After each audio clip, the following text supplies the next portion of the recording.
Assalamualaikum warahmatullahi wabarakatuh. Innal hamdalillah nahmaduhu wa nasta'inuhu wa nastaghfiruh. Wa na'udzu billahi min shururi anfusina wa sayyiati a'malina. May yahdihillahu fala mudilla lahu wa may yudlil falan tajida lahu waliyyan mursyida. Asyhadu an la ilaha illallah wahdahu la syarika lahu. Asyhadu anna Muhammadan abduhu wa rasuluh alladzi la nabiyya ba'dah. Ya ayyuhalladzina amanu taqullaha haqqa tuqatih wa la tamutunna illa wa antum muslimun. Ya ayyuhan nas ittaqu rabbakum alladzi khalaqakum min nafsin wahidah wa khalaqa minha zawjaha wa batta minkum rijalan katsiran wa nisaa'a wattaqullaha alladzi tasaaluna bihi wal arham innallaha kana 'alaikum raqiba. Ya ayyuhalladzina amanu taqullaha wa qulu qawlan sadida yuslih lakum a'malakum wa yaghfir lakum dhunubakum wa may yuti'illaha wa rasulahu faqad faza fawzan 'azima. Summa ba'd. Alhamdulillah bi ni'matihi tatimmus shalihat, kita bisa melanjutkan kembali pembelajaran kita tentang kitab Muharramat istahna biha katsirun minan nas. Itu tentang perkara-perkara yang diharamkan yang kebanyakan manusia menganggapnya remeh. Kemarin kita sudah membahas tentang tarkut tumaninah fi shalah. Di antara perkara yang diharamkan,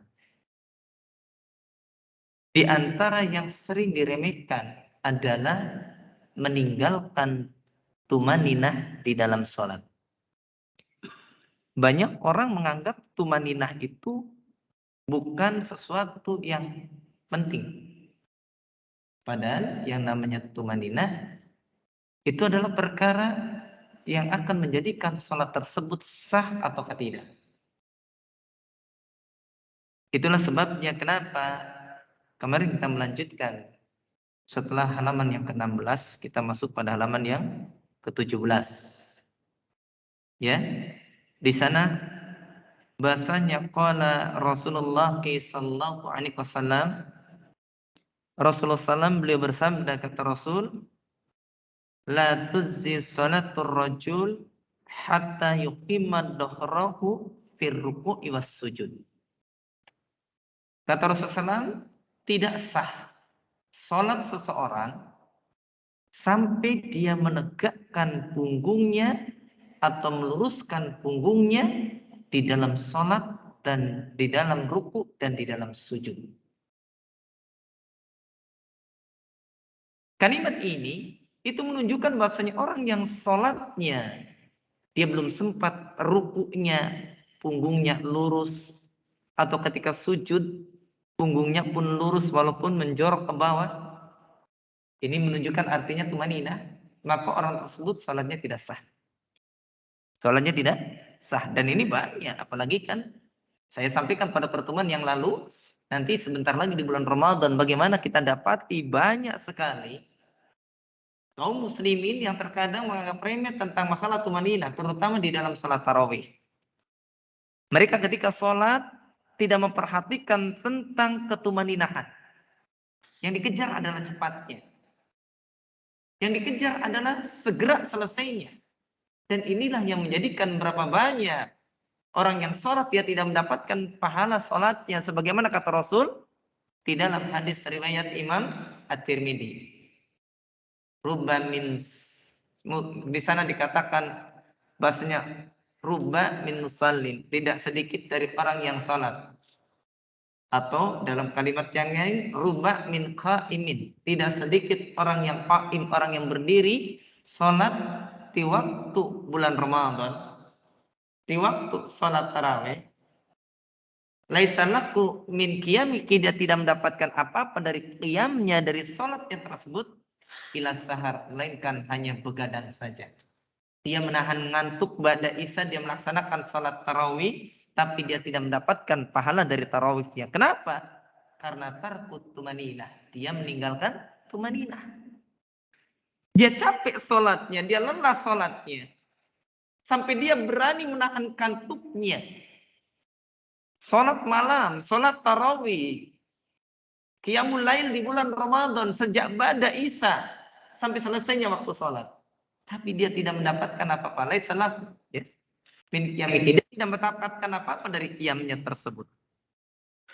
Ini sebagaimana tadi diterangkan pula di dalam riwayat Imam Abu Dawud di dalam kitab Shahihul Jami, hadis yang ke-7224. Di sana dikatakan la tuzzi'us salatu rajul hatta yuqima dhahrahu fi ruku' wasujud. Tidak sah salatnya seseorang sampai dia menegakkan punggungnya di dalam ruku' dan di dalam sujudnya. Ketika dia ruku', ketika dia sujud, punggungnya diluruskan ya. Ya, diluruskan. Lalu kemudian di sini pun diterangkan selanjutnya wala syakka, dan tidak ada keraguan lagi. Bahasanya anna hada munkar yastahiqu sahibuku jazra wa wa'id. Dan tidak ada keraguan lagi. Maka ini adalah satu kemungkaran. Ini perbuatan mungkar. Perbuatan yang diingkari. Yang pelakunya dia berhak untuk mendapatkan adanya jazra, ya, pencegahan, dan juga adanya al-wa'id, adanya ancaman. Jangan melakukan seperti itu, tidak boleh diulangi. Nanti akan begini, begini, dan begini. Kita harus kasih tahu itu. Jangan sampai orang sholat dia meninggalkan tumanina. Jangan sampai dia orang sholat tapi dia meninggalkan perkara yang prinsip. Yang itu justru akan menimbulkan adanya ketidaksahan di dalam sholatnya. Lalu kemudian dikatakan an Abi Abdillah al-Ash'ari, dari Abu Abdillah al-Ash'ari. Qala sallallahu alaihi wasallam, Rasulullah SAW bersabda bi ashabihi.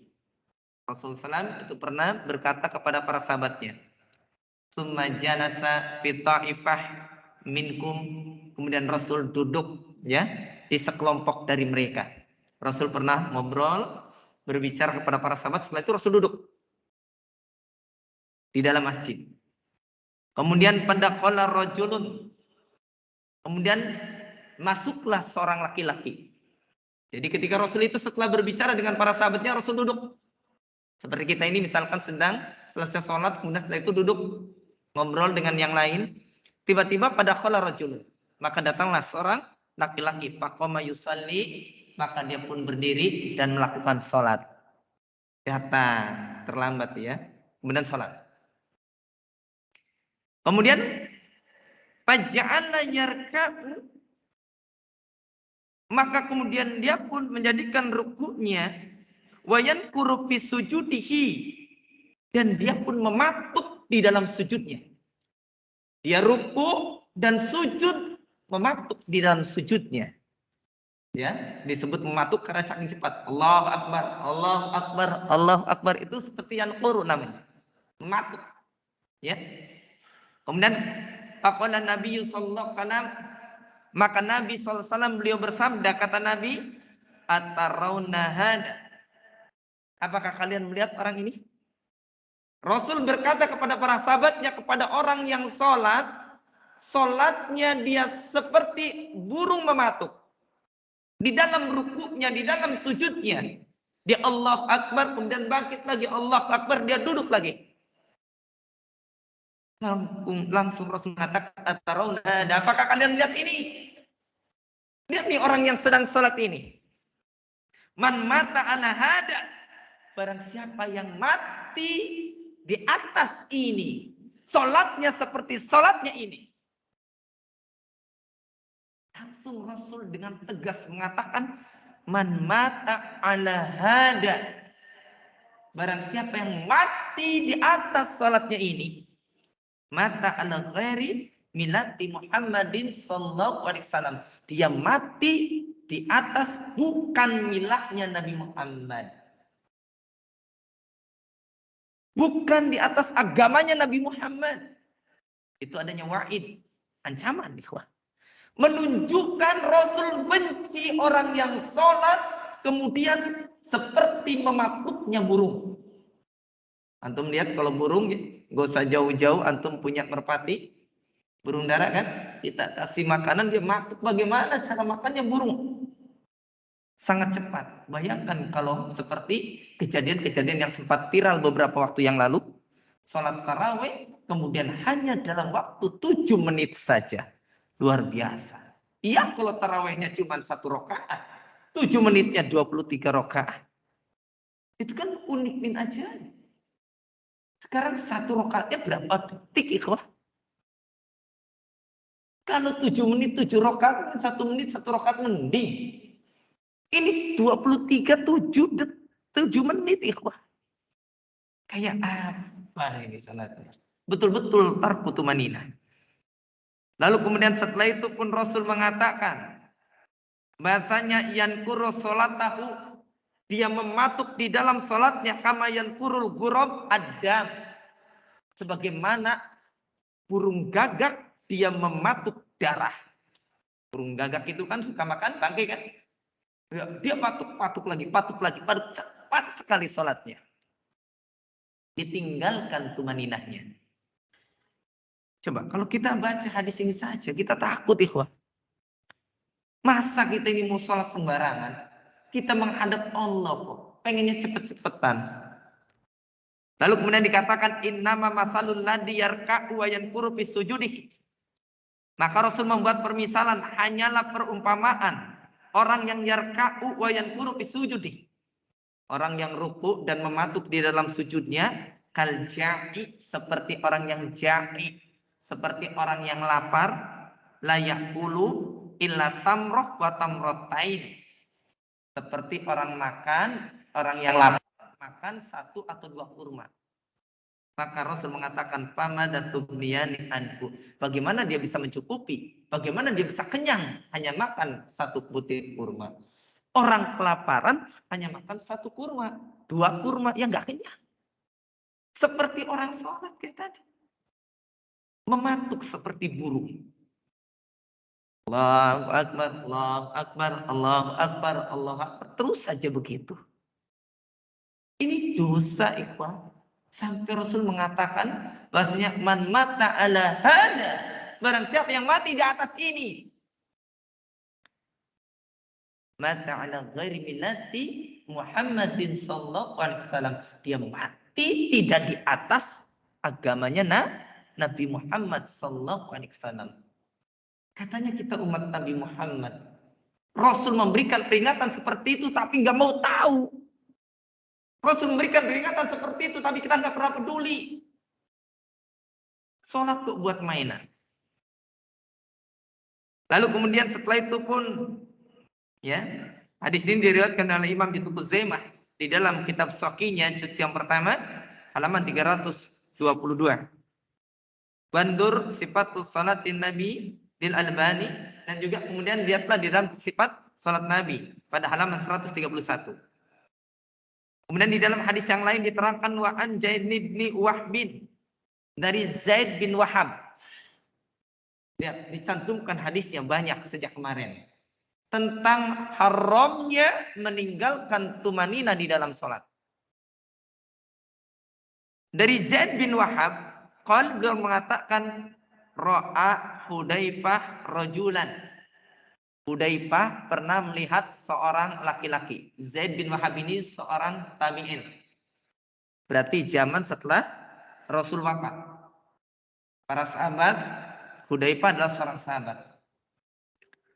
Begitu kata Zaid bin Wahab, Hudzaifah melihat ada seorang laki-laki sholat, la yutimu ruku'a wala sujuda. Dia tidak menyempurnakan ruku dan sujudnya. Ya. Dia tidak menyempurnakan ruku dan sujudnya. Hudzaifah melihat orang sholat, rukunya tidak sempurna. Ya. Sami Allah kuliman hamidah. Masih goyang-goyang, sujud lagi. Allahu Akbar. Ruku baru Allahu Akbar. Sami Allahu liman hamidah. Ya, ini sangat cepat sekali. Atau minimal dia belum sempurna. Belum tumanina. Kalau disebut tumanina kan itu artinya tentram dia. Tenang. Rukunya tenang, sujudnya tenang. Kalau kemudian yang puru kan orang yang mematuk dia. Mematuk. Seperti puru kan gak tenang kalau orang mematuk itu. Gak bisa pelan ya. Lalu kemudian maka kata Hudzaifah, ma sholaita. Ente belum sholat. Nah, langsung dikatakan Anda belum sholat katanya. Anda gak sholat, Anda belum sholat. Ya. Lalu kemudian dikatakan walau mutta seandainya engkau mati. Mutta ala ghairil fitrah. Maka engkau mati tidak di atas fitrah. Tidak di atas Islam. Insya Allah ya. Bukan berarti orang ini kemudian dihukum cap kafir. Bukan. Itu menunjukkan saking apanya? Saking perbuatan ini tercela. Saking apanya? Tercela dia. Saking jeleknya orang yang tidak tumanina di dalam sholat. Allati fatarallahu Muhammadan sallallahu alaihi wasallam. Yang Allah telah ciptakan Nabi Muhammad sallallahu alaihi wasallam di atas fitrah tersebut. Ini Rawahul Bukhari. Hadis ini diriwayatkan oleh Imam Al-Bukhari Undul Al-Fat. Lihat di dalam kitab Fathul Bari juz yang kedua halaman 274. Hudzaifah sampai mengatakan orang yang seperti ini kalau dia mati itu mutta ala ghairil fitrah, dia dimatikan tidak di atas fitrah, tidak di atas Islam. Pertanyaannya masih maksa sholat kebut-kebutan terus. Ya, kalau orang sholat itu bukan untuk balapan, ikhwan. Sholat itu bukan untuk berlomba. Sholat itu harusnya sebagaimana kata Rasul, ju'inat qurratu aini fis shalah. Di dalam riwayat Imam An-Nasa'i dikatakan ju'inat qurratu aini fis shalah. Telah dijadikan bagiku penyejuk mata di dalam sholat. Seharusnya sholat itu menjadikan dia tentram. Kalau seorang yang merasakan ketentraman di dalam amalannya, di dalam perbuatannya, tentu dia tidak akan tergesa-gesa. Kalau orang itu tidak tentram dalam perbuatannya, dia pengen segera. Contoh saja gampangnya begini. Kalau kita ini ngaji, nggak merasa nyaman, pengen cepat selesai. Tapi kalau ngaji, pengen dia merasa nyaman, dia pengen lama. Saya pernah ketika mengisi di satu instansi. Ketika di instansi itu, pertama begitu kita datang itu, kepala instansi itu bilang, Ustaz, nanti ngajinya jangan lama-lama ya. Kenapa? Orang kita di sini jarang terbiasa ngaji. Ya, jarang terbiasa Pak ngaji. Nanti mereka tuh kadang gelisah nggak nyaman. Akhirnya bilang, iya alhamdulillah Pak, makin cepat makin baik. Kan enak kan? Berarti cepat enak, ngisinya nggak lama. Begitu akhirnya saya ngaji Pak. Baru 1/4 jam saya tanya, gimana Pak, mau lanjut nggak ngajinya?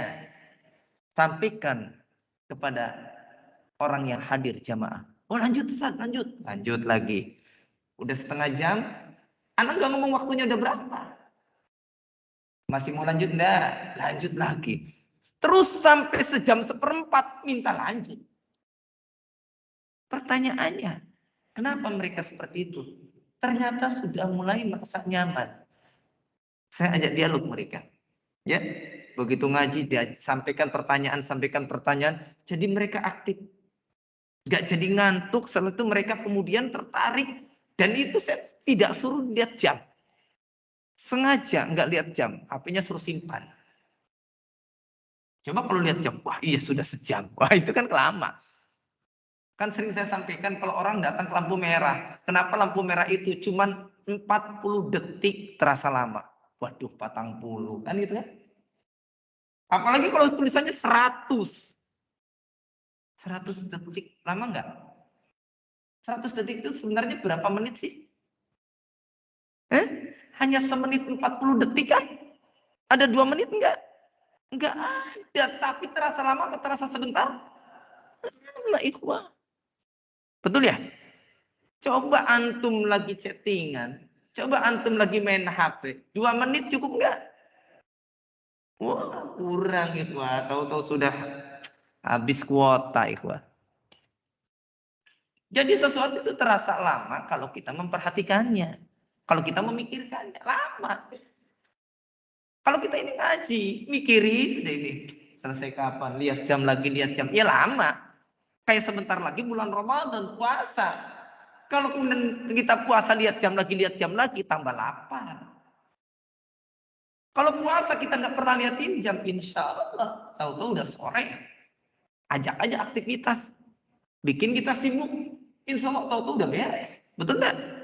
Itulah waktu itu sebenarnya tidak pernah berubah, mau lama mau sebentar. Kalau yang namanya 1 jam dari dulu ya 60 menit, begitu kan? 60 menit wah, itu sudah pasti, hitungannya sudah jelas. Barangkali hari kemarin 1 jam itu 50 menit, sekarang 60 menit, enggak kan? Dari dulu 1 jam 60 menit. Yang membedakan bahasanya ini kok terasa lama atau sebentar, itu perasaan, namanya terasa. Kalau terasa, hakikatnya sama enggak? Sama, cuman kita merasakannya lama. Lama, Pak. Karena apa? Karena dirasa. Makanya tambah kerasa. Orang luka saja terasa sakit itu karena dipikirkan. Coba kalau nggak dipikirkan, nggak sakit. Anak-anak kita itu lari-lari main, kemudian nginjak beling, berdarah. Karena dia masih main bola, nggak terasa dia. Nggak terasa sakit, tapi begitu berhenti, baru kemudian dia fokus pada lukanya, nangis. Jadi sesuatu itu terasa berat, terasa lama, itu karena perasaan. Kalau nggak dirasa-rasa, nggak akan terasa. Makanya orang beragama itu nggak boleh pakai perasaan. Kalau pakai perasaan semuanya berat. Beragama itu ya dengan dalil. Kalau Anda pakai perasaan semuanya nggak ada yang enak. Puasa kalau dirasa-rasa nggak enak. Saum juga, sholat juga nggak enak. Apa saja nggak enak. Makanya beragama itu nggak usah pakai perasaan. Kalau pakai perasaannya nggak enak. Berat. Lalu kita lanjutkan. Wayan bagi alaman tarokat tumaknina bis shalah. Dan semestinya bagi orang yang meninggalkan tumanina di dalam sholat, ida alima bil hukmi, apabila dia mengetahui dengan hukumnya, hukum tumanina di dalam sholat, an yu'idda fardhu al fardhul waqti, maka hendaknya dia mengulanginya pada waktu itu juga. Begitu dia sholat tidak tumanina, maka dia wajib mengulanginya. Kalau dia sudah tahu hukumnya. Kenapa? Karena tumanina itu termasuk rukun di dalam sholat. Tidak tumanina, maka batalah sholatnya. Dia wajib mengulanginya. Adapun kalau orang yang awam, orang yang tidak paham tentang ilmu, itu beda cerita. Ya, kalau yang dia tidak paham tentang ilmu, tentu beda cerita. Allah dihuapiki, yang dia ada padanya. Wa yatubu ilallah amma madha wa yatubu Allah wa yatubu ilallah, kemudian dia pun bertobat kepada Allah Subhanahu wa taala. Kalau dia tahu hukumnya, dia meninggalkan tumanina, maka dia segera mengulanginya. Amma madha, adapun yang sudah madha, yang sudah berlalu, sudah lama kita sering tidak tumanina, dari tahun kemarin juga nggak tumanina misalkan, maka dikatakan di sini dikatakan wala talzimuku i'adatus salawati sabiqah, maka tidak mesti untuk mengulangi sholat yang telah lalu. Ramadan kemarin kita sholatnya ngebut, yang nggak usah diulang. Pas sekarang wah dikodok sekarang, nggak usah, sudah kelewat. Itu mah sudah maudhu ya, sudah berlalu, sudah. Biarkan saja. Yang penting kita apa? Bertobat kepada Allah Subhanahu wa taala. Kama dalla alaiki hadis sebagaimana yang ditunjukkan atasnya berdasarkan hadis, irji fasalli fa innaka lam tusalli. Kata Rasul, irji, ulangi. Fasalli, maka salat, fa innaka lam tusalli, sungguhnya engkau itu belum salat. Engkau belum salat. Ya? Kau belum salat. Irji. Ayo, kembali, ulangi lagi. Kan tadi Rasul lihat orang salatnya salah, ditegur. Ulangi. Hudzaifah lihat orang lain salatnya salah, ulangi. Nah ini penting, kawan. Makanya kalau nanti dia ada yang ngebut seperti itu, segera diingatkan. Berarti dia salatnya tidak sah. Nah, itu yang disampaikan di dalam pasal ini. Kemudian perkara lain yang termasuk perkara yang diharamkan, perkara yang terlarang, dan ini banyak dianggap remeh oleh manusia. Yaitu adalah al-amal wa kasratul harakah fi shalah. Yaitu menyanyiakan dan banyak gerakan di dalam sholat. Banyak gerakan di dalam sholat. Ya. Nanti banyak orang yang kemudian dia melakukan perbuatan-perbuatan yang tidak ada faedahnya. Ya. Banyak gerakan di dalam sholat. Ya. Banyak gerakan di dalam sholat yang tidak ada faedah. Banyak bermain-main. Ya, itu tidak boleh. Itu membatalkan sholat. Ya. Wa andiki afatun la yakadu yaslamu minha a'dadun minal musallin. Dan ini adalah musibah yang hampir kebanyakan dari orang-orang sholat tidak selamat dari perbuatan ini. Perbuatan banyak gerak. Banyak gerak. Ya. Li'annakum la yantasiluna amrullah. Sesungguhnya karena mereka itu tidak melaksanakan perintah Allah Subhanahu wa taala. Kata Allah Subhanahu wa taala, salat suruh suruh jangan banyak gerak, suruh khusyuk. Ternyata orang malah gerak. Maka yang seperti ini, orang yang seperti ini, maka dia terjatuh dalam perbuatan dosa. Kenapa? Karena dia melakukan salatnya tidak sah. Kalau banyak gerak.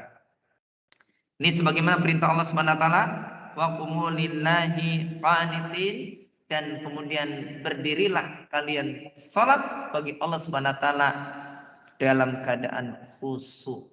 Qanit ya. Salatnya khusyuk. Jangan salatnya main-main. Ya. Ini mas salat kemudian Allahu Akbar, begitu dia mengangkat tangan, ya. Allahu Akbar, letak-letok tangannya. Yang punya jerawat mencetin jerawat. Ya, yang punya jenggot mainan jenggot. Terus kabeh buat mainan. Ya, kadang ada lagi yang mainan kancing, ya dibetul-betulin. Ya.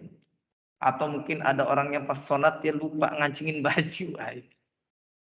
Makanya kalau orang mau sholat tuh tenang, jangan terburu-buru. Ya.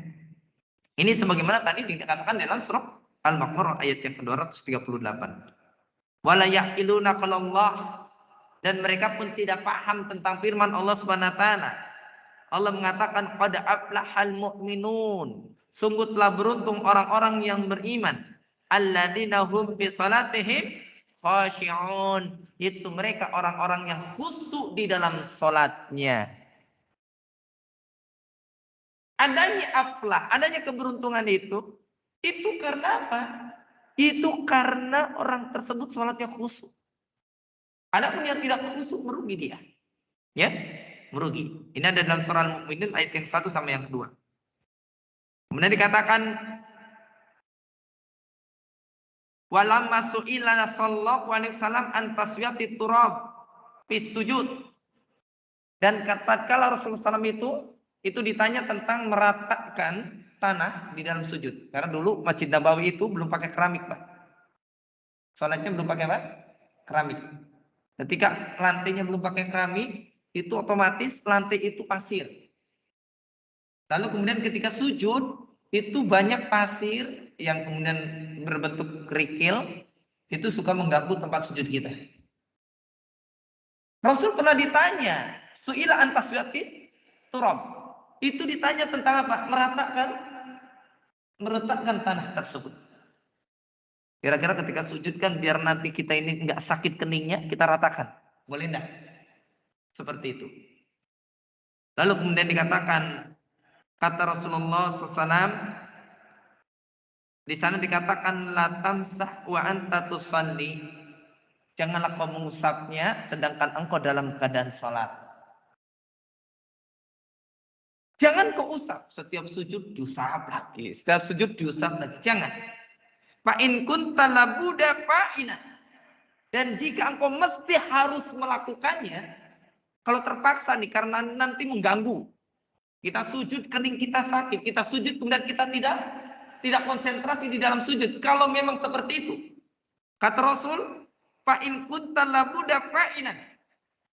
Jika engkau mesti harus melakukannya, fa wahidatan taswiyatan asy, maka hendaknya cukup sekali meratakan kerikil tersebut.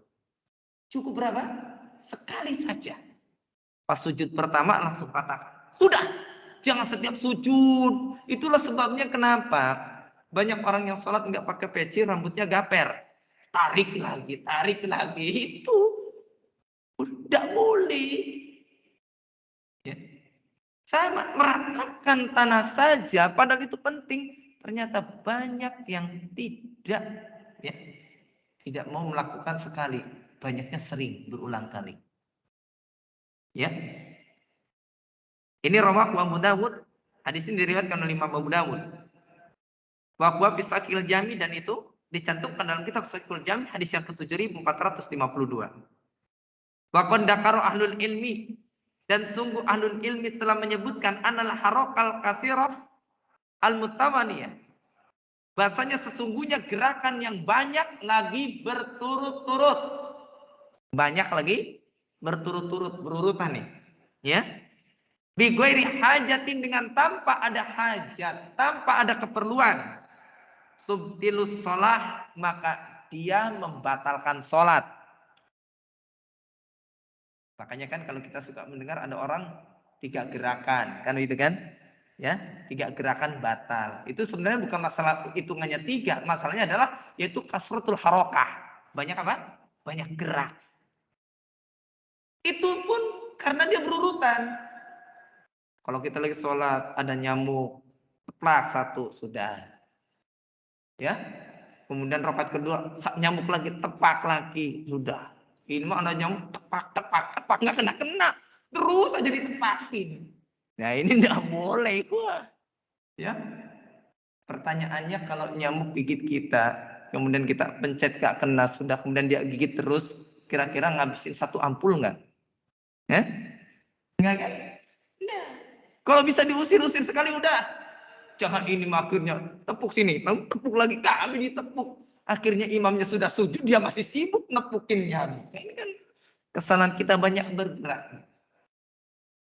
Gerakan yang terlalu banyak tanpa ada hajat, ya, maka ini tidak boleh. Kalau gatal digaruk boleh? Boleh. Kalau kemudian terus gatal digarukin semua, seluruh tubuh, ya ini berlebihan itu. Mungkin antum waktu mau sholat belum mandi, itu yang jadi masalah. Jadinya gatal kan gitu ya. Ini ya jangan seperti itu. Lalu kemudian dikatakan pakai bila abisin fi salatihim. Bagaimana pula dengan orang yang dia ini bermain-main, orang yang kemudian menyanyiakan di dalam salat mereka. Yaqifuna amam Allah, yang dia dan mereka berdiri di hadapan Allah. Salat berdiri di hadapan Allah. Kemudian dikatakan wa ahadukum yanduru fisa'ah, dan salah satu dari mereka lagi sholat yang duru, kemudian dia melihat fisa'atihi, melihat pada jamnya. Lagi sholat, Allahu Akbar, lihat jam. Apa keperluannya lihat jam? Gak ada faedahnya antum lagi sholat, Allahu Akbar, lihat jam di tangan. Apalagi lihat jamnya di dinding. Wah, lihat jam di dinding. Itu salah, ikhwan. Ya. Atau kemudian au ya'dilu saubaku, atau dia membetulkan pakaiannya. Allahu Akbar. Pakaiannya dirapi-rapikan. Itu kalau tidak ada faedah, terkecuali pakaian itu misalkan ternyata tersingkap, menampakkan aurat, boleh? Lagi sholat Allahu Akbar, tiba-tiba sarungnya melorot. Kalau terbuka maka terlihat auratnya, maka di situ ada hajat. Kemudian kita betulkan, boleh enggak? Boleh. Tapi kalau betulkannya minta tolong temannya sebelah, Mas iketin, itu juga nggak boleh. Apalagi ada pembicaraan, nggak boleh. Ya. Jadi secukupnya saja. Ya, sepantasnya saja, yang sebutuhnya. Au yulqimu isba'aku anpaku, atau memasukkan jari-jarinya ke hidungnya. Apa istilah kita? Ngupil, ngorong. Orang lagi sholat ngupil. Nah, ini aneh-aneh lagi. Tapi banyak kan yang begitu? Ya banyak juga. Ini kan Syekh ini menulis karena memang tahu kondisi orang sering begitu. Kalau bapak-bapak mungkin pernah mampir ke Masjidil Haram atau Masjid Nabawi, kan dari berbagai negara, kadang ada orang sholat, dia membuka minyak wangi, gosok-gosok, sambil gosok-gosok, di pakaian lagi sholat. Kenapa tidak sebelum sholat dia menggosoknya? Ada orang yang seperti itu menganggap remeh. Padahal itu perkara yang tidak ada hajat, tidak ada keperluan. Jadi sholatnya batal. Sholatnya batal. Karena terlalu banyak gerakan. Wa yarmi bibasarihi yaminan wa shimalan, atau dia melemparkan pandangannya ke kanan ke kiri, lirak-lirik. Ada orang sholat lirak-lirik? Banyak. Lagi sholat tiba-tiba ada orang lewat lirik, lagi lirik. Wah ini, nah itu. Kalau kita mah jangan. Ada orang sholat kayak gitu, lirak-lirik, matanya kemana-mana, ke kanan ke kiri, itu juga tidak boleh. Atau wa ila sama, lihat ke atas lagi, lihat ke atas, tidak boleh. Wala taksha an yaktafa basarahu, dan dia tidak takut Allah akan sambar penglihatannya. Kemudian dikatakan wa an yaktanisa syaitanu min salatihi, dan dia tidak takut setan itu kemudian akan mencolek dia atau mencuri dia, mencopet dia dari apanya? Dari sholatnya. Gara-gara dia lagi sholat, kemudian sengaja sama setan dicolek. Karena lirikan kanan, lirikan kiri, itu adalah istilah tuh syaitan. Itu colekan setan. Setan nyolek kanan, kita ngelirik kanan. Setan nyolek kiri, kita ngelirik kiri. Ini gara-gara kita terbiasa dengan apa? Ya, dengan tadi menganggap remeh masalah seperti ini. Dan ini banyak dilakukan, ikhwan. Makanya jangan pernah, Pak, jangan pernah kita ini kemudian melakukan gerakan yang sia-sia, yang nggak ada faedahnya. Kalau ada yang kemudian bagaimana dengan hadis Rasul ketika Rasul sedang sholat, Ibunda Aisyah minta dibukakan pintu. Rasul berjalan menuju pintu, dibuka. Itu berapa langkah? Berlangkah-langkah. Tapi boleh? Boleh, karena ada hajat. Ada hajat. Ada keperluan. Boleh? Boleh. Karena ada hajat. Contoh yang lain. Bapak pernah mampir di Madinah, itu ada masjid namanya Qiblatain. Pernah ya? Disebut dua kiblat. Kiblat pertama di sebelah utara, kiblat kedua di sebelah selatan. Bayangkan oleh kita, jaraknya jauh, Pak. Masjidnya kayak gini. Satu di sana, satu di sini. Asalnya imamnya di sebelah sana, ikhwan. Begitu lagi sholat asar, datang sahabat lain, kiblat pindah, muter imamnya. Pindah ke sini. Berapa langkah? Ada 2 langkah? Berlangkah-langkah. Tapi karena ada apa? Ada hajat, ada keperluan. Boleh? Boleh. Pernah lihat di dalam Quran tentang tata cara salat khauf? Ketika terjadi perang. Lihat kan? Ketika musuh satu arah dengan kiblat, gak jadi masalah. Kita hanya gantian ruku dan sujud. Tapi ketika beda kiblat, yang satu menghadap musuh, yang satu menghadap kiblat. Ini selesai 1 rakaat pindah. Ini yang sholat, ini yang menghadap kiblat. Kalau pindah ikhwah, berapa langkah? Tapi itu semua boleh dilakukan karena apa? Karena ada haji. Ketika orang sedang sholat, kata Rasul, kemudian datang binatang yang membahayakan. Ada ular biarin aja lah. Saya lagi sholat kusuk mati, waktunya mati ya. Nah ini nggak boleh. Ya, bunuh dulu boleh, usir dulu boleh, jangan minggir-minggir karena takut. Itu mengurangi kekusuhan. Usir dulu. Ya, jangan berpaling dari kiblat. Cari kayu, ada cari sapu, bawa, pukul, boleh. Lanjutkan sholatnya. Tapi kalau kemudian sampai dibawa keluar sana jalan, dibuang keluar jalan, ya itu yang membatalkan. Ada kalajengking kita bunuh dulu, tidak masalah. Ya. Nah, itu jadi kalau kasratul harokah banyak bergerak di dalam sholat itu termasuk perkara yang membatalkan sholat. Kalau bighairi hajat dengan tanpa ada keperluan. Kalau ada keperluan boleh. Rasul berjalan membuka pintu itu karena ada hajat. Ketika pindah kiblat karena ketika hajat. Kita lagi sholat di rumah teman. Kita tidak tahu kiblat. Lagi sholat tiba-tiba kata teman, ente ngadep ke arah utara, baratnya ke sana. Kemudian kita berpindah, boleh? Boleh, karena ada hajat. Itu. Kemudian selanjutnya ikhwatun iman, hadanallahu yakum. Di antara perkara yang termasuk perkara yang diharamkan, terlarang, tapi banyak dilakukan oleh kebanyakan manusia sesuai dengan judul kitabnya. Yaitu adalah sabaqal ma'mum imamahu fi sholatihi amdan. Yaitu dikatakan makmum mendahului imamnya fi sholati amdan di dalam sholat dengan menyengaja. Makmum mendahului imam. Sering kan? Sering. Apalagi kalau imamnya kemudian suaranya menghilang. Allah. Makmumnya ikutan tiba-tiba akbar. Main akbarnya terakhir ini. Ada yang kejadian begitu? Banyak. Belum lama baru kemarin saya ketika saya sapar ke kemarin ya. Ketika saya sapar itu saya masbuk ya. Masbuk ikut sholat bersama dengan imam yang mukim. Ya. Begitu kita kemudian ikut waktu itu dalam kondisi sujud. Akhirnya kita ikut sujud. Tiba-tiba imam itu Allah.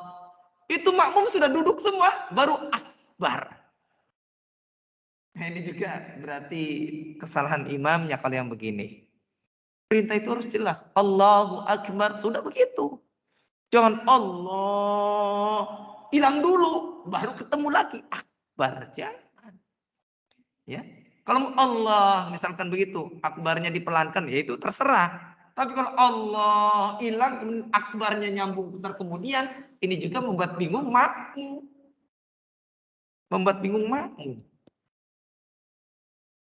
Maka dikatakan al-insanu min tabi'ihi al-ajalah. Manusia itu secara tabiatnya, termasuk tabiatnya itu al-ajalah, tergesa-gesa. Kita ini gampang tergesa-gesa. Betul kan ya? Pengennya tergesa-gesa, pengennya buru-buru. Kayak sekarang ini zaman, ini bapak-bapak, ibu-ibu kalau pengen tahu, orang-orang kafir yang tidak suka dengan Islam itu memanfaatkan sifat dan karakter dasar manusia. Kita terbiasa tergesa-gesa, dibikinlah kita ini banyak yang tidak bisa berpikir. Makanya dulu saya pernah sampaikan, pertama muncul aplikasi WA. Status itu tidak hilang dalam 1 hari. Pertama muncul itu berhari-hari kan, sebelum kita menghapusnya, itu masih ada status. Sekarang itu per 24 jam hilang. Betul enggak? Karena kita dituntut untuk selalu bikin status. Update status iklan. Kalau zaman dahulu, ya seperti itu. Akhirnya kita kalau pengen bikin status sudah. Asal bikin. Sekarang itu orang tanpa berpikir. Begitu ada berita, ya belum jelas beritanya, di kolom komentar udah rame. belum selesai. Apalagi sekarang terkadang, saya bilang terkadang, awas jangan dipolitisir, jangan dipelintir. Ya, jangan barangkali ada yang melintir ini. Terkadang kalau kita lihat berita, itu judul dengan isi terkadang beda.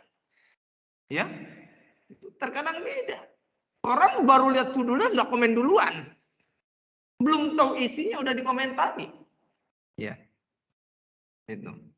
Contoh misalkan bahasanya si Fulan ternyata ketahuan.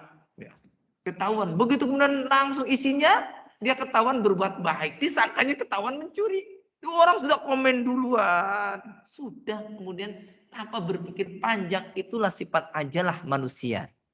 Tergesa-gesanya manusia. Dan memang itu sudah digambarkan oleh Allah Subhanahu wa taala. Bahasanya al-insanu min tab'ihi al-ajal. Manusia itu secara tabiatnya itu tergesa-gesa.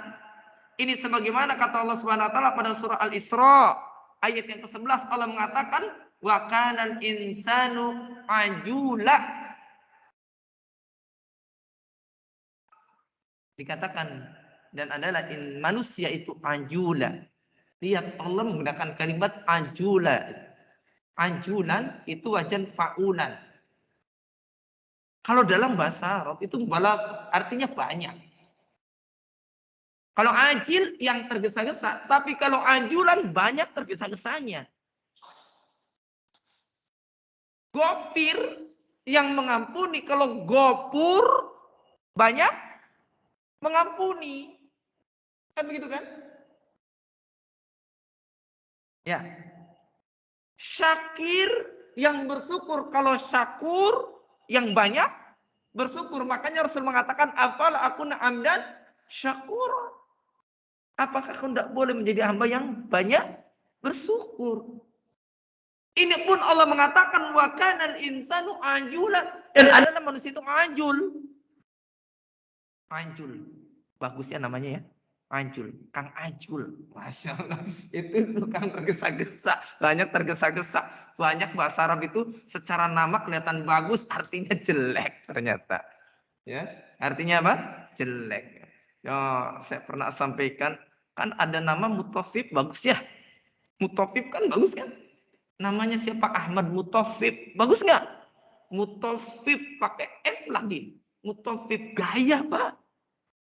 Padahal Allah mengatakan wailul lil mutaffifin, ya celaka bagi orang-orang mutaffif, orang-orang yang curang. Namanya siapa? Neng Mutaffifah. Wah, Masya Allah, bagus. Bagus dari sisi lapan, tapi jelek dari sisi nama.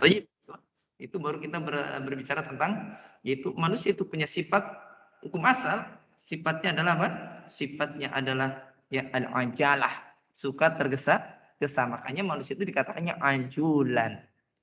Ajul banyak tergesa-gesa. Insya Allah akan kita lanjutkan pada pertemuan yang akan datang, masih membahas tentang ya, banyak sekali perkara yang haram yang dianggap remeh oleh sebagian banyak manusia. Itu saja yang bisa saya sampaikan. Mudah-mudahan kita terhindar dari perkara-perkara tadi. Insya Allah masih banyak materinya. Kita juga masih membahas pada pertemuan yang akan datang insya Allah. Mudah-mudahan bermanfaat. Khususnya bagian yang menyampaikan dan umumnya bagi yang hadir dan mendengarkan. Syukran. Jazakumullah khairan. Wallahu a'lam bishawab. Subhanakallah wa bihamdika. Asyhadu an la ilaha illa anta astaghfiruka wa atubu ilaik. Akhiru da'wana alhamdulillahi alamin. Assalamualaikum warahmatullahi wabarakatuh.